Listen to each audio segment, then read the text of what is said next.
Hello there, everybody. This is Fearmy Games here with another series. Yes, a fourth series that's going to be releasing. Technically a third, depending on where you are, but fourth one. This is going to be part of the Divide et Impera mod for Rome 2 Total War. I'm doing something that might be a little bit boring for some folks, so hopefully, listen in here. I'm going to do, because this is going to be my first time recording a series for Divide et Impera mod for YouTube and the likes. I decided I want to do a kind of a faction playstyle that I know very well and one that I'm a bit more used to. Because I haven't played Rome 2 in quite a while now. And the faction I chose for this campaign is going to be the Bosphorus Kingdom. Part of it is, one, they are Hellenic, but I think they also have some non-Hellenic stuff going for them. But additionally, I also recently watched a documentary about it, and honestly kind of got me kind of interested in playing as the faction, you know, that the documentary was about. Apparently, according to the documentary, it is the longest running, it was the longest lasting Greek colony. And I'm kind of interested to play it out, see how difficult it is. We have a lot of horsemen as our main enemies.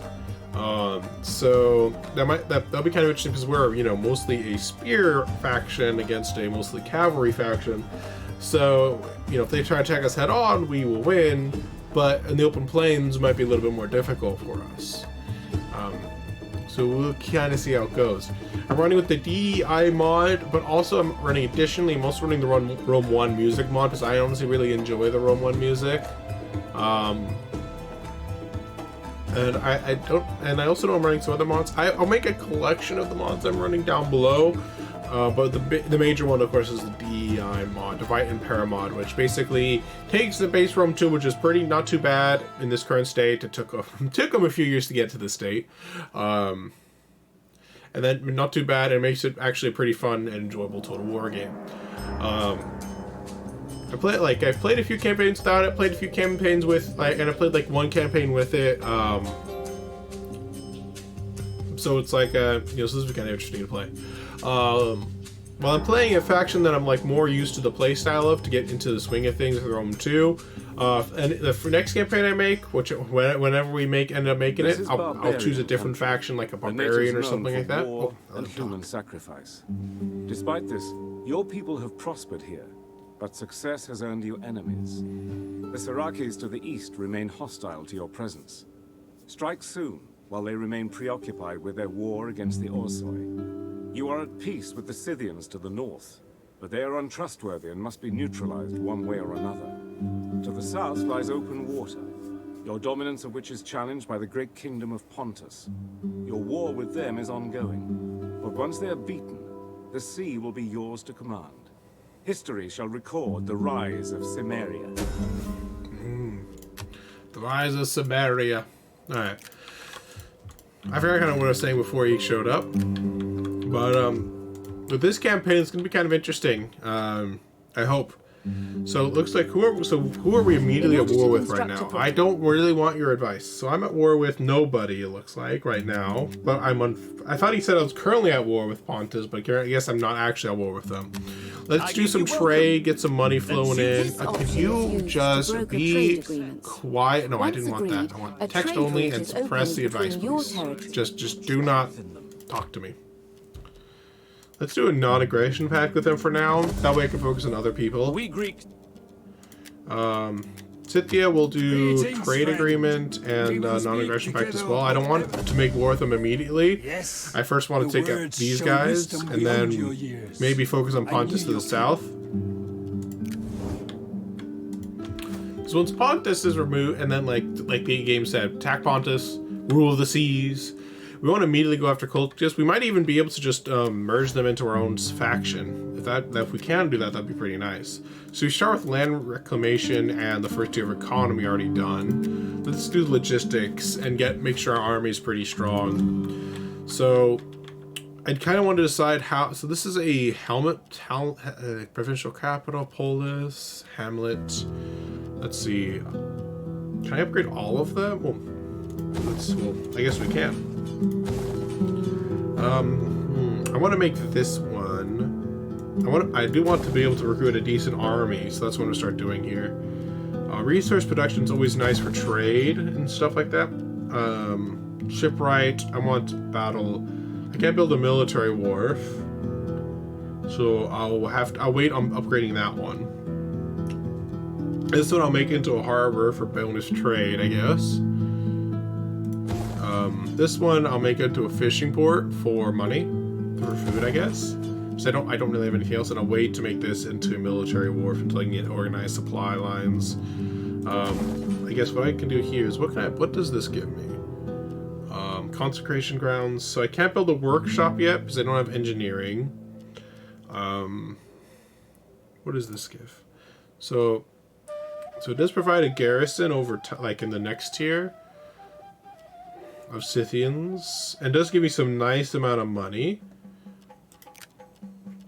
Well, well, this one's not too bad. I'm gonna do probably this one. I have a lot of money I can just burn in this first turn. So this is the army that I got going on. So I'm gonna move him over here. No.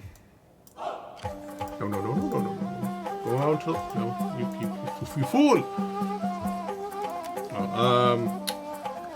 So levies, archers, Scythian archers aren't too bad. I'll recruit some archers to start with, and then I'll move him across here. Once this is finished building, we'll be able to get some hoplites, which are going to be a very nice unit to have. We have slingers already, some horse archers, and some hoplites. Not a very big army, but it's not too bad of an army to start with, I would say. Oh, I can do an edict. I almost forgot that. So we can sell slaves. We can export food, hiring costs, building. I did not notice that was a thing. Commercial stimulation, reduced public order, bonus slave population, some unrest, and public order bonus negatives. Let's just do let's do bread and games. We have enough food for it. Yeah, let's do this one. Let's do bonuses. I want more growth. Or money. Growth or money? That's always the conflict, eh? Tax rate. Let's see, what's my public order's pretty bad. Let's do bread and games. Screw it. Alright, let's end turn. We'll be getting more food in a couple turns when the fishing port's done. We do need to be careful because there's like there's like stuff to keep in track of everything. For example, like I may get this for food, but it's gonna make banditry a thing, which means I think banditry like reduces my income. So I need to build buildings to counter banditry and all that stuff.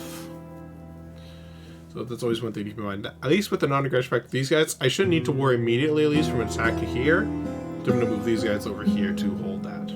I could probably get a trade with these guys and then while I wait to attack them. I don't really think that would give me a negative diplomatic penalty because it's not a non-aggression pact. So maybe I'll try that. No, like, yeah, they don't like me, so they probably won't accept it. Yeah, they really dislike me.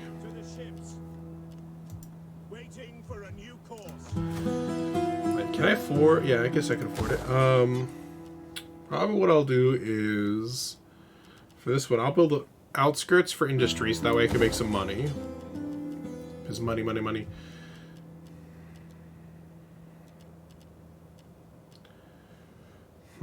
My only concern of actually making this building is that, let me cancel that. The reason I'm going to cancel the construction is because I think I want the wine resource, actually.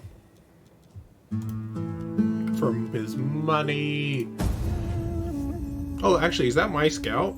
I need to make use of that scout. Actually, I didn't realize I had one. One thing I love about these Holder historical titles is how is the city battles. Oh, does he have a plague on him? Oh, yeah, because he's in the water and he's not part of a navy. I think that's what happens. Hopefully, I don't want to bring plague over here. That'd be a bit awkward.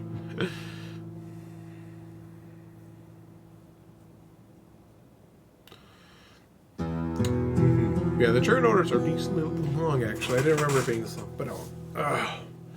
So yeah, we're gonna land these guys over in Phanagorgia. Well, we lost some men. I wonder where they deserted to on a ship. because you're on a ship. They like to be like, screw this, I'm out of here. They just jumped off the side of the boat or something. Like, I'm gonna drown myself rather than be in this army. Damn you. Like that's dedication. I guess that's their dedication or something. I don't know. It was definitely very interesting. You know, it's kind of interesting playing an actual faction instead of a minor faction. Like, for example, like I've done a campaign. One of the campaigns I've done was I didn't finish it because I restarted my computer. I reset my computer, and I didn't think to save it to the cloud. But I played as like a Crete campaign, so I lost the campaign. But basically, your first few turns are so slow because you have to wait for money to save up to be able to afford things because you only have one minor settlement, no money coming in. You kind of have to be like, trade with me, please, and hope that you get enough money for it.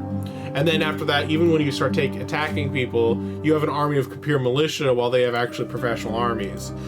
Though admittedly, playing as that kind of faction did have one benefit where it was like I got super excited when I started getting an advantage over my opponents.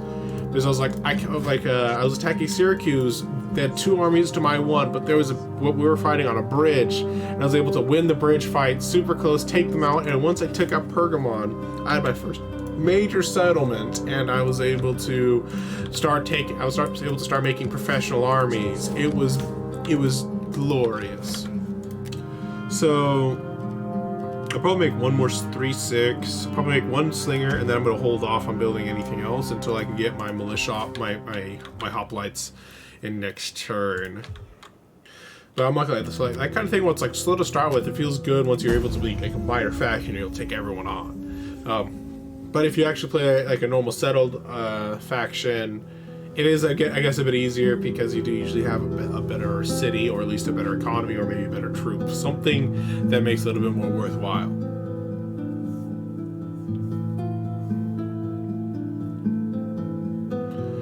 I might not have enough public order buildings. Is one of my concerns here. Well, I have a nice amount of money and resources now.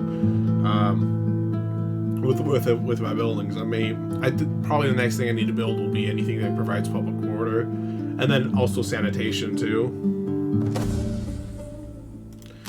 Where's the thing that allows? Where's military wharf? I know organized supplies is nice, but I want a military wharf. Or wait, or is it organized supplies? Organized supply. Okay. Then that one's right here. So in 4 turns, I'll be able to get my military wharf. So this one gives me better hoplites, apparently. I'm gonna get that first. So now I can get Bosphor and hoplites. What else is there? Bosphor and hoplites and javelin men. I don't really want javelin men, though javelins are actually pretty strong. I'm not gonna lie about that. Horse archers are nice in terms of how mobile they are. One of the weaknesses, though, but I tend to like. And they can be pretty helpful actually for chasing down enemy archers, like once they run out of ammunition, or like chasing down running away troops. Probably this year in history, 277 BC. I'm going to do this a little bit slowly so you guys can read it. I won't be reading it, but you can pause it if you want to read what's going on here. Where antagonists crosses the Hellspawn and defeats the Celts under the command of Cerithrius at the Battle of Lysimachia, near Lysimachia, okay, the neck of the Thracian Chersonese. After the success, he is acknowledged by the Macedonians as their king. And some other fancy stuff. You know, the big fat name factions are getting their stuff. Yeah, I'm starting to make some money. My money-making stuff will start coming in next turn. Let's see, but nothing. So this will make more banditry. This will make more banditry. This thing will reduce banditry, but I'll have to wait for it to like actually come into pass.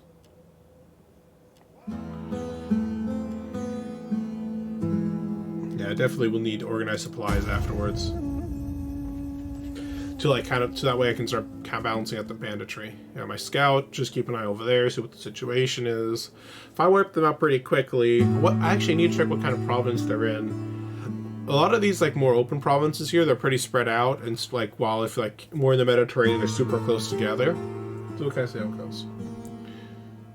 Though one thing I do wish about that like I really liked about the Rome 1 and Medieval 2 is how you can customize your garrison size by just building. You can just decide how many troops you want to assign to a settlement, and you don't need a fancy general in an army. But every other game after, starting with this one, you have to have a general. Nice. Which I think is not as good. So this one. So Raw over here, Syracuse, Samar. So basically, these are my next kill targets, and that province is very split. Actually, damn, that's going to go a lot farther than I thought it was going to do. Yeah, now I'm starting to make money. What is the public order problem? It is cultural differences, taxes, slaves, faction, and military presence. Military presence actually is a bad thing. I thought it was actually a good thing. There we go. I think the DEI mod makes it a bad thing. I think is what that is. I kind of forget sometimes. So I can upgrade these now, or do they automatically get upgraded, or is that a waste? So apparently these are supposed to replace them. But it says the reform has not been reached yet.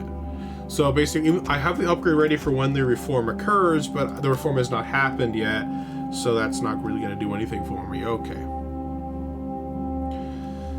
So we could afford more of these guys. Well, wow, these guys are indeed pretty expensive. Maybe I should start recruiting some militias just to fill out the rest of my army. Just to make my life a little bit easier. Economically speaking, at least. But we'll kind of see how it goes. We can only afford one troop anyways this turn. I also still need to make a navy. So yeah, I can't afford to upgrade this yet. Probably what I'll do on this one is this in provinces? Plus 5% wealth. And I'll probably make an M4 maker when I can afford it. As an upgrade to that one. The building cost is actually kind of nice, but I don't think it's as important.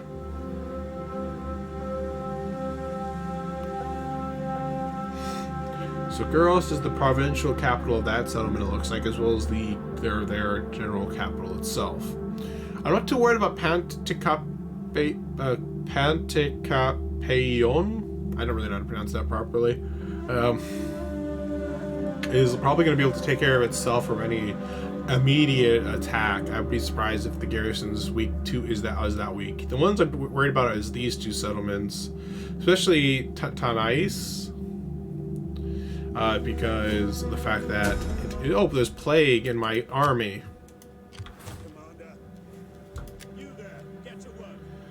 Well, that's great. That's just dandy. I can upgrade this one for better stuff too. I might do that one. That way I can start. I might save up. What's the army like over here? I could probably attack here once the plague goes away. So I might just do is actually stance none, move about 50 away, think about there, then fortify up, and start making my way over here. Because this army should be enough to take him out. But I do want some space for the pikemen. I might get a second horse archer, just because. Thracian Peltas is new. Okay. End turn. I want to further be able to get upgrades to my troops, to my troops and economy. That's why I'm not investing more into my army yet.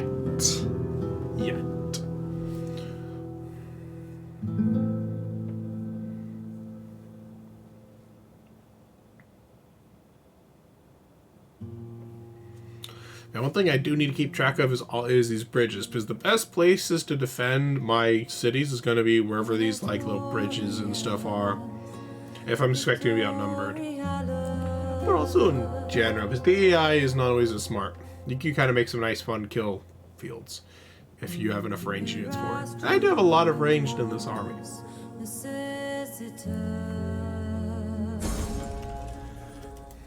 Not too surprised on the desertion, you have plague. They're probably like, oh shit, the gods are punishing us, run away! Let's go... Let's just go this one. Wait, actually, is this province-wide? If this is province-wide, that'll probably be more valuable here. If that counts this one.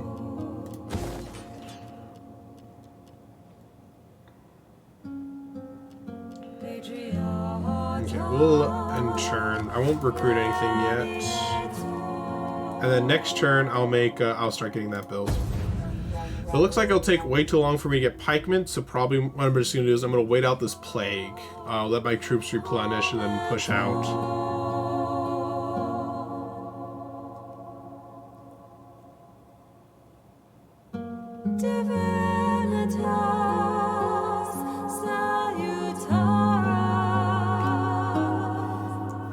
I wonder if going into a settlement would actually make the plague worse, or if it actually might make it disappear. So I don't know what the causes of the plague. So I think it is a plague. So I think it's different from because I know that there's supply lines in this game that they added with I should say with this game, but more actually with this mod. So I don't think that the plague is a result from having bad supply lines.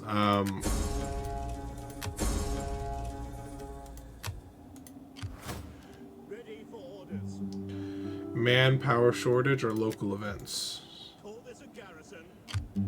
So I have to go back into town. So I don't fully understand what just happened there.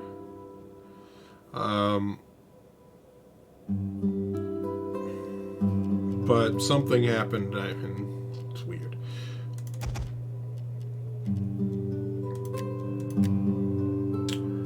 So I'm going to recruit more troops. How long is it going to take for that one? 2 turns to replenish. I'm going to recruit those guys. And then maybe I'll recruit one more horse archer and one more hoplite, and then I'll push out. It'll give me a decently well-sized army, and I'll be fully replenished and ready to go. But I don't really... But if it's going to be a pretty big problem, though, if when I try to attack and I suddenly can't afford to keep my army up. I don't really know how to figure... Excuse me, sorry. I don't really know how to figure it out.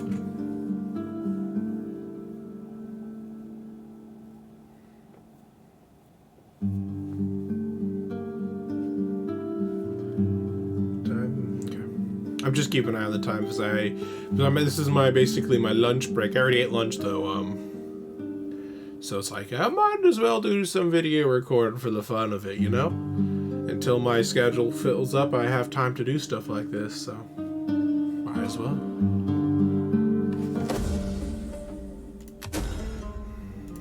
They now have disease on... Wait, harpies what? Oh, that's not my... Well, I don't know why I'm getting told about someone else's army having plague. But I'm surprised.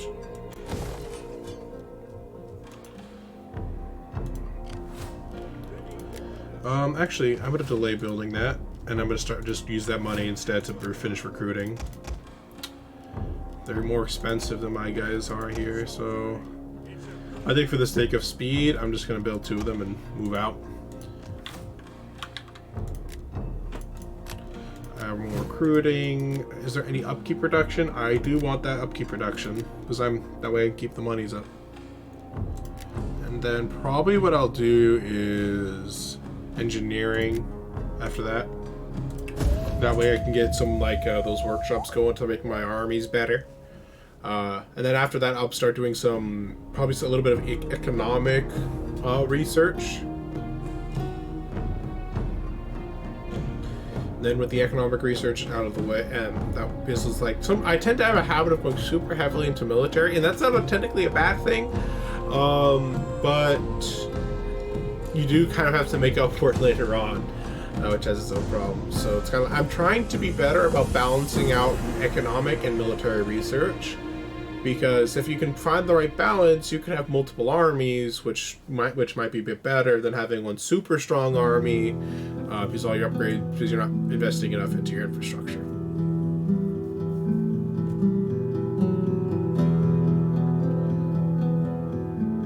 Okay. but they'll eventually get to the point where it's like you have enough money for your armies and infrastructure, so it's kind of like that. Because, like, for example, now, like, except for the exception of these two buildings, I can't upgrade anymore. Except, well, I guess this one I can, apparently. Now, like, one thing I also need to do is I also need to do after this one, I also need to like start investing more into public order, because public order is very bad in my homes in this province. What does this do? Patrol region, public order bonus, upkeep, replenishment.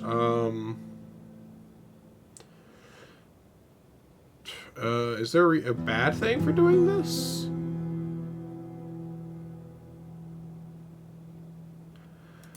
I don't think there's necessarily a bad thing for doing that, because I think I can just probably leave an extra. Well, we'll find out next turn if it's a bad thing or not. So, yeah, if it doesn't take any additional ones, so you can probably hear my arriving home. Sorry about that, but nothing I can do about it.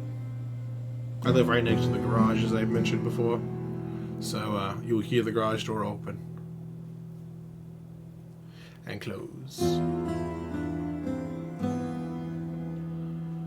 Do do do do do. Once I'm done with this video, I'll do some encoding, some uploading, and then I'll watch some anime. Probably might do some D&D preparation, because I do need to do a little bit more of that one. I've been doing that enough, even though I don't have anything I'm planning to do tomorrow, so I technically could do it tomorrow. But I also know I'm lazy, so I want to get as much done as possible. But that's what happens when you're a DM, you have to do work. Let's get that one, reduce the piracy, get that built up, and then we'll worry about this one later. Okay, now we should be able to just immediately move out. How big is the army here? Not very big. A lot of horses, which means my large amount of pikemen will be good. I just won't be able to counter them. What happens if I do this? Summon sabotage. At your service. You know, let's be nice and let's declare war before we move in. Besieging the settlement. I actually kind of want to stop there, but it moved for me. So, oh well. I can't do. Can I do army sabotage? Yes. Though she has a very high chance of failure. She doesn't have a high chance of being wounded, so I might as well get her some experience. Even if she fails. I have taken a I was gonna say, even though she fails, she has a very low chance of being wounded, and then she gets wounded. Well, that happened. So this guy, I should actually start doing. Can you look for a wife yet? Oh, I don't have enough money for him to search for a wife yet. I have not been doing any politics in this one. I don't think politics are actually all that important outside of making sure these guys have enough loyalty. I think it's basically all you really need to do. Oh, wait, right here. Yeah, this one's the kind of thing where it's like you want to go. I think you want to be beloved. Anything beyond that has some negatives along to it. It has to have some nice bonuses, but I'd rather have all benefits and no negatives. So I do want to start moving eventually, do a little bit of politics as the course of the campaign goes. So is this guy also my main general? I didn't really pay attention. This guy does not really have any good modifiers. Wow. He's a really bad leader. He's also probably my general too, isn't he? No. Actually, can't tell. I think this guy might be... Oh, this guy is the general. The whatever your name is, nobility. Alright, let's end turn. When I get the growth going, I want to increase public order. I want to like get a temple.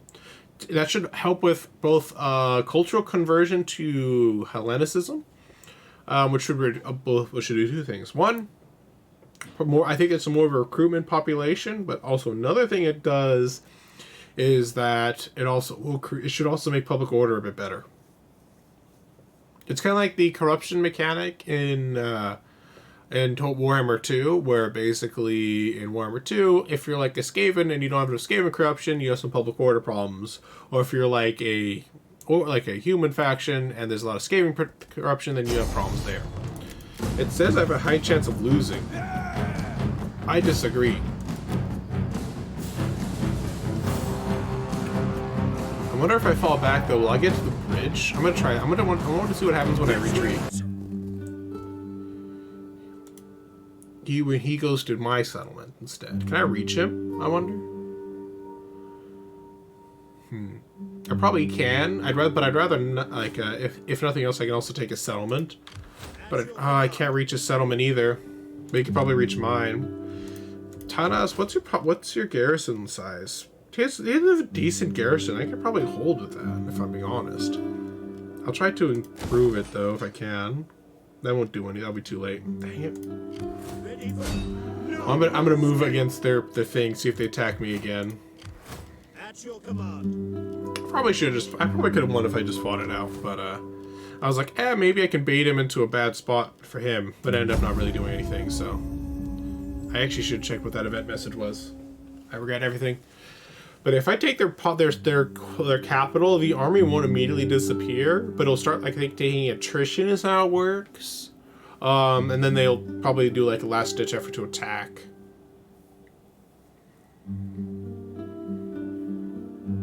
So if I'm getting some lag with all the snow effects going on, maybe it's the entering combined with the snow effects. It's hard to tell. The interim, like, is kind of laggy because of all the AI decisions that are going on. The thing I find funny about the webcam is I feel like I don't really touch it, but sometimes it really makes, sometimes it looks like I set it perfectly, I'm like, it's great, and then the next day I'll come back and it looks very weird. And I feel like I'm sitting the exact same way, you know, it's just kind of strange. I could just auto-resolve this and win it without any problems. 90% victory chance. But I kind of want to fight it out.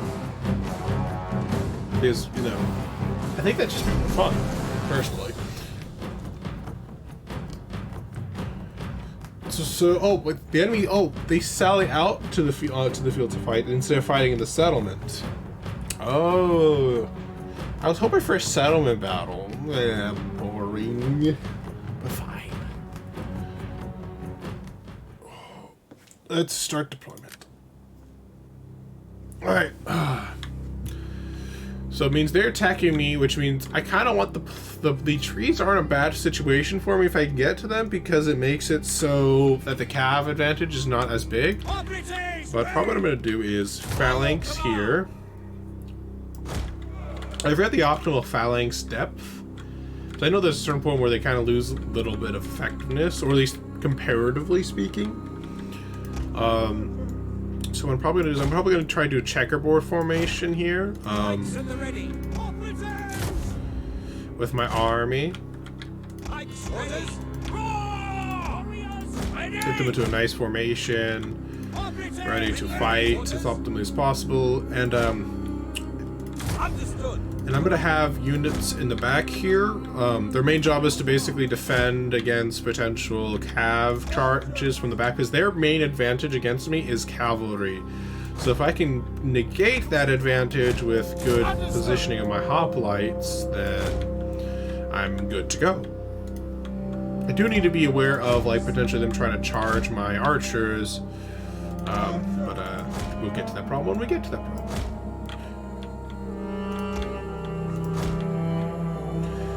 So what I want to do is I kind of want to look at similar to this one as it kind of goes on. So kind of like the image of my formation will actually kind of be determined by how many hoplite units I have. You are non-formation. Put you in formation. So it looks like I'm out of hoplites except for my general. So what I'm probably going to do now is I'm going to start putting these guys further back in line, close enough to these guys to kind of like hold, kind of like, you know, that way they can push forward or backwards to defend the archers. And then I'll put my general in the back, in a perfect position to hopefully help either direction that needs it. I think that's going to be a good formation, and leaving these guys out. General! I think it's probably the best formation I got. How do I lock in this game again? Oh, there we go. Anyone who breaks formation will be punished. Anyone who breaks formation shall be punished. You are right, good sir. Alright, let's just wait here for them, I guess. I'm not really too certain how much I'll be able to make use of, let's see. The ground doesn't look all that amazing. So there's the enemy there. I see one there. Step horsemen. They look like yeah, they're missile cav. I'd say we got a pretty decent formation for the battle. Could they not automatically skirmish mode? Is there a guard mode? There is a guard mode. So let me put these guys in guard mode. Well, they do have a Cantabrian circle, which basically means that they can fire while it's riding in a circle. Can they move and do that?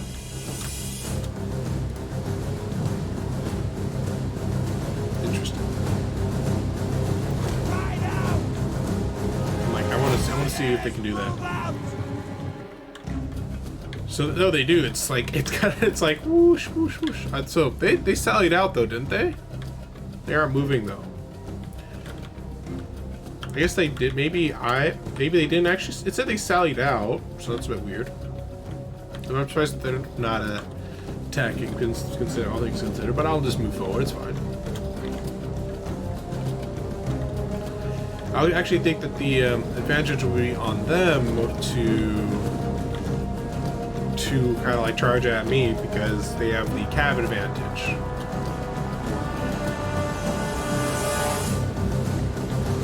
The Cantabrian circle just looks kind of funny as it moves. I wonder if this makes them artificially tired.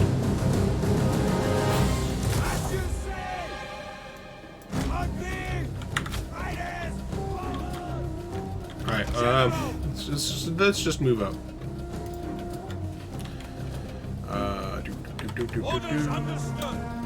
Let's just walk though, don't run. We'll walk, that way they stay more in formation. I don't want them running and like having my archers charge ahead too much.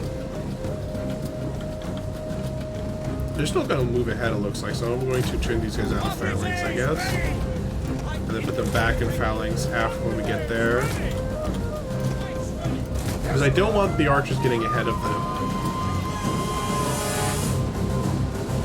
I was hoping like having them all walk would allow them to like kind of match like lockstep there, but that didn't work out. Not me.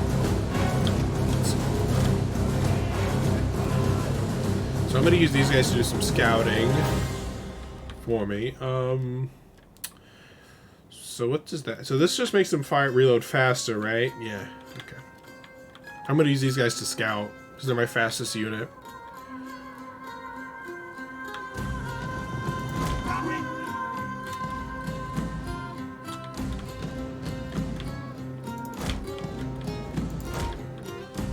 Gotta be a little bit careful with these guys. Don't want them like getting surprise attacked by like some spearmen or something like that. I do see them starting to move forward. There's the horse, some of their horse archers. My guys are returning fire.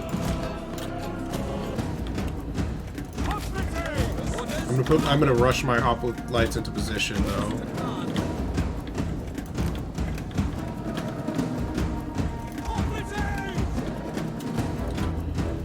Hopefully once they get into position, I'll be able to get them to phalanx. I think phalanx increases their missile block chance too. As you command.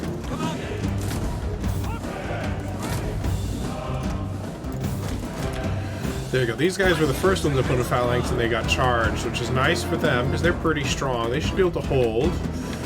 I'm going to move my horse archers over here, and it looks like this flank will need some assistance, so we'll move these guys up there. I'm actually start moving up with this flank up. Start encircling the enemy here. Moving up my archers too.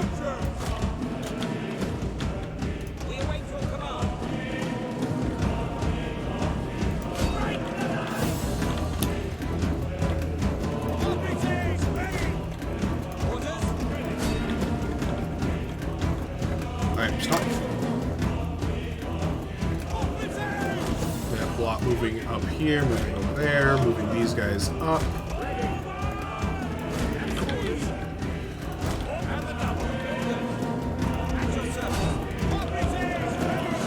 Aplate's ready, and Iga. Oh, they actually charged. I didn't realize that. Inspire. And what? I didn't realize they actually charged my horse archers there. They took a lot of damage initially. I got a nice flanking shots into those guys. You guys fire into that unit. I got a nice sandwich there. You guys are going in. You guys are flank.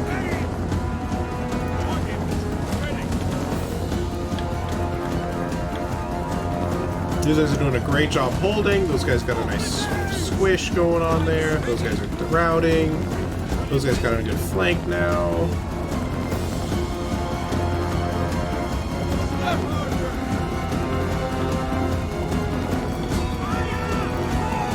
Yeah, those guys got a perfect angle there.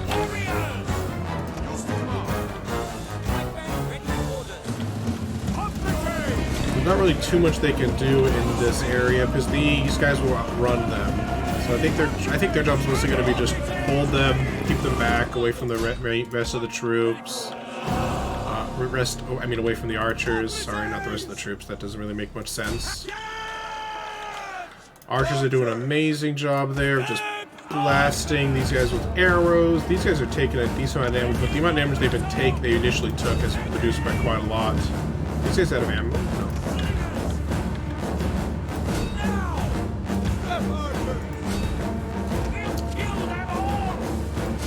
Let's see, those guys are gonna die slowly but surely. They're taking on 3 units of hoplites. I think only one of them is in phalanx formation. Trying to fire at these guys, take them out with my own archers while my hoplites are focusing on the hoplites are just screening my main force. These guys have got some nice flanking shots into their back. Yeah, they're starting to rout. My general can start running over here. My general took some damage from them, but it looks like we won. I don't see any more of the enemy general over here, so we'll slowly start encircling what remains of them. We won. Okay. Wait, maybe I shouldn't have actually ended the battle. I don't actually know if that counted me as taking them or not, but I did destroy most of their guys, so I could just take it in auto-resolve. That wasn't a very hard battle, but I did want to do a little bit of a fighting of battle, do some tactics, make sure I'm not completely screwing it up. Yeah, I think I probably could have just taken both of them together, if I'm being honest. It's probably going to save me some trouble with Tanais. I might lose this settlement, honestly, which will be more of an inconvenience than anything else, but if I lose it, but I might be able to hold it because I plan to find the settlement, and they're mostly, and the militia and everything that are mostly spearmen, again, and they seem to be mostly horsemen. So I should have the advantage, I think. Well, this is going to take a little while. But only one unit took a decent amount of damage. That's mostly because he got charged by a lot, like a decent amount of their infantry as well as their general. So it's not too surprising that happened. He took him out. It's now our settlement. I'm going to occupy this settlement. I don't want to subjugate him because this is. I mean, I could, but the problem with that one would be they could potentially run away, and I don't want to do that. I just want to take it. But if I subjugate them, that would probably stop that attack.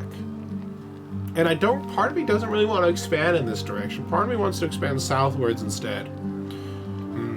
Oh, always the hard choices, eh? I usually never subjugate.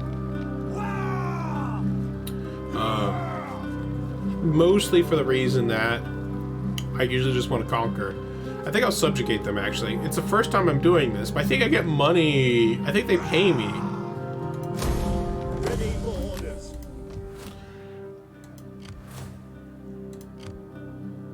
Commander.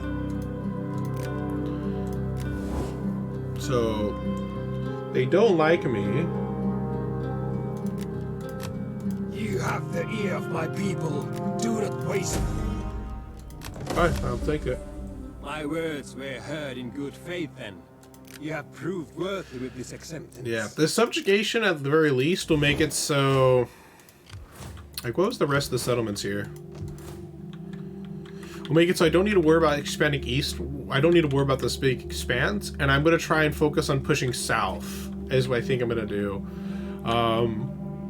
Yeah, once I'm focusing on the south end of things.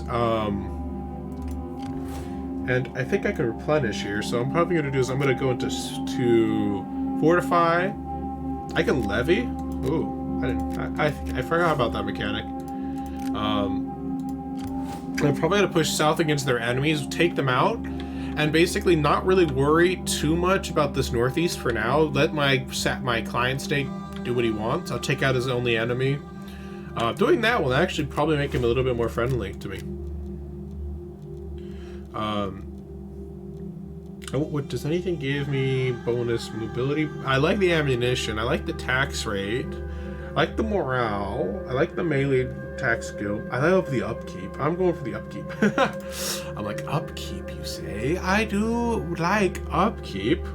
Bonus replenishment rate, that's going to be super nice. Bonus armor, I love all of these. I'm going to go replenishment rate first, I think. I think that's going to be most important. No, actually, can I upgrade that to tier 2? No, rank is too low.